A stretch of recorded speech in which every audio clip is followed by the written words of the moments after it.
Time is not something we see, yet it shapes every part of who we are. It doesn't shout. It doesn't ask for permission. It just moves forward, silently, steadily, and without mercy. And in its quiet movement, it teaches. Not in the way schools do, not through facts or books, but through the erosion of what we thought would last forever.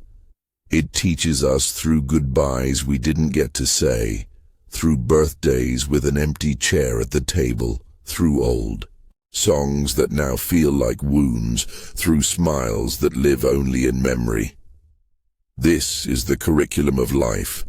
Loss, change, time, and the becoming that happens in between. You lose people, you lose parts of yourself, you lose moments, entire chapters, without realizing they're gone until it's too late. And yet, with each loss, something sacred happens. You become someone who knows what presence really means. You start to understand the value of a moment, because you've seen how quickly they disappear. You begin to look at your parents differently, not as constants, but as fragile souls trying their best.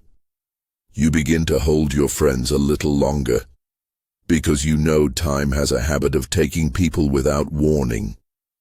You begin to speak with more intention, knowing words can echo far beyond the moment they're said. Time doesn't just take, it reveals.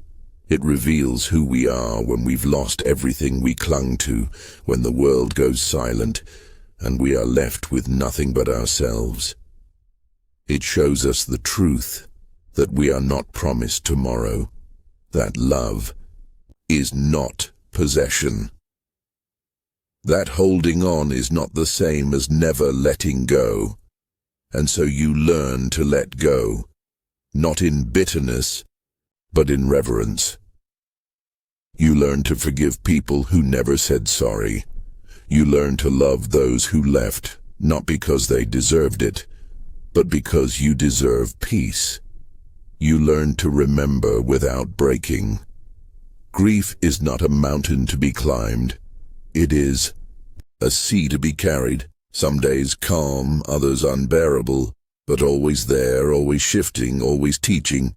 You stop asking why me and start asking what now? Because life doesn't wait for you to catch your breath. It doesn't pause until you feel strong again. It keeps going and asks you to walk with it. So you walk, slowly at first, stumbling, falling, rising again. You walk not because the pain is gone, but because you've chosen to live anyway.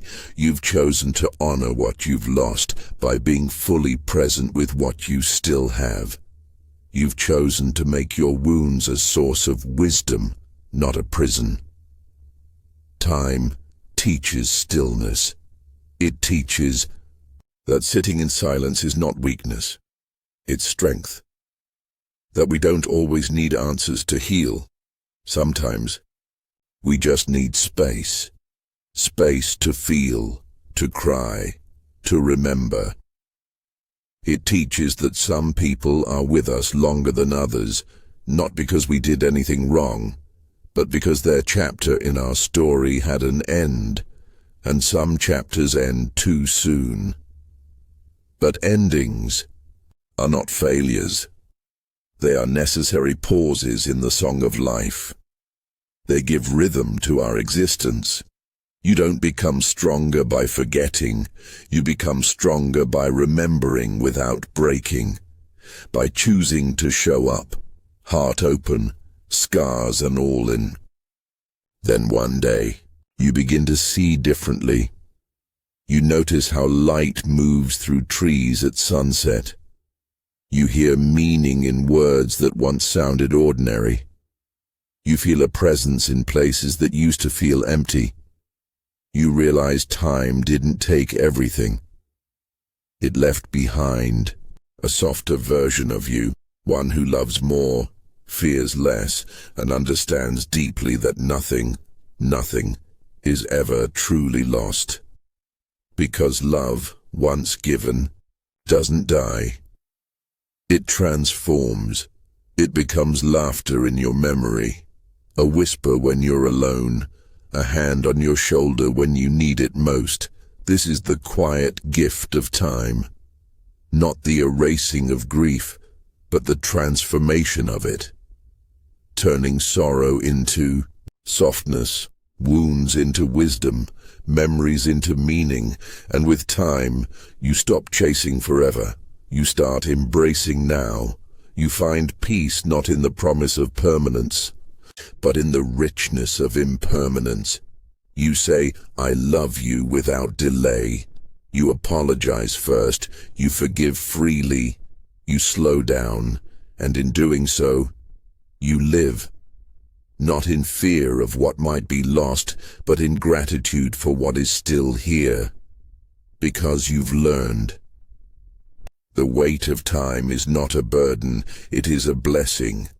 It carries all you've lost and all you've gained. It reminds you that you're human, that you feel deeply, that you loved well. And in the end, what more could we ask for? To have loved, to have lost, to have felt everything in between, and still be here, still breathing, still becoming. That is the lesson, that is the gift, that is the weight of time.